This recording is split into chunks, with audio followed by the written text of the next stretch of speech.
Nous allons illustrer ça tout de suite.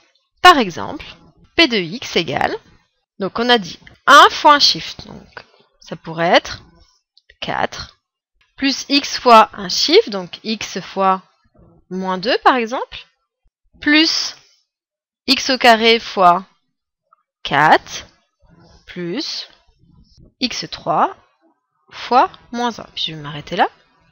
Alors, on va rarement l'écrire comme ça. On va plutôt l'écrire en simplifiant ces éléments. 4, donc plus par moins, ça fait moins 2x. Ensuite, plus 4x au carré. Et ensuite, plus par moins, moins x au cube. Donc voici un polynôme. Vous imaginez bien qu'il va exister une infinité de polynômes. Donc comment les distinguer? La première chose qui va les distinguer, c'est leur puissance maximale qu'on va appeler le degré du polynôme.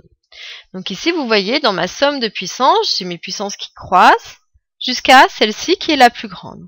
C'est-à-dire que le degré de P ici, il sera de n, c'est-à-dire la puissance maximale pour le x. Revenons à notre polynôme pour illustrer ça tout de suite. Quelle serait la puissance maximale de P, c'est-à-dire quel serait son degré?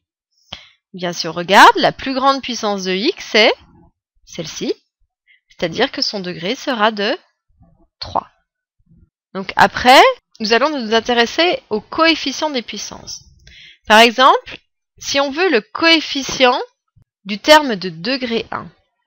Le degré, c'est la puissance de x, donc on voudrait le coefficient de x puissance 1. Mais x puissance 1, c'est lui. Donc ce coefficient sera lui, c'est-à-dire moins 2. On en fait un autre.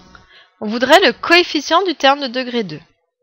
Donc il va correspondre au coefficient de x au carré, c'est-à-dire lui. Donc ce coefficient sera 4.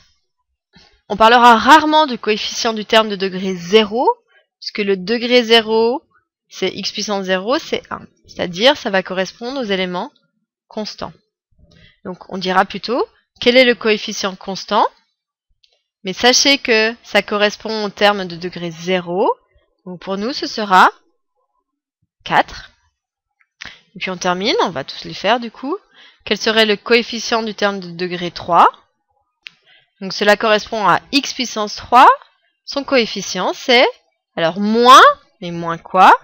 Moins 1, qu'on voyait plus explicitement ici, puisque c'était x3 fois moins 1.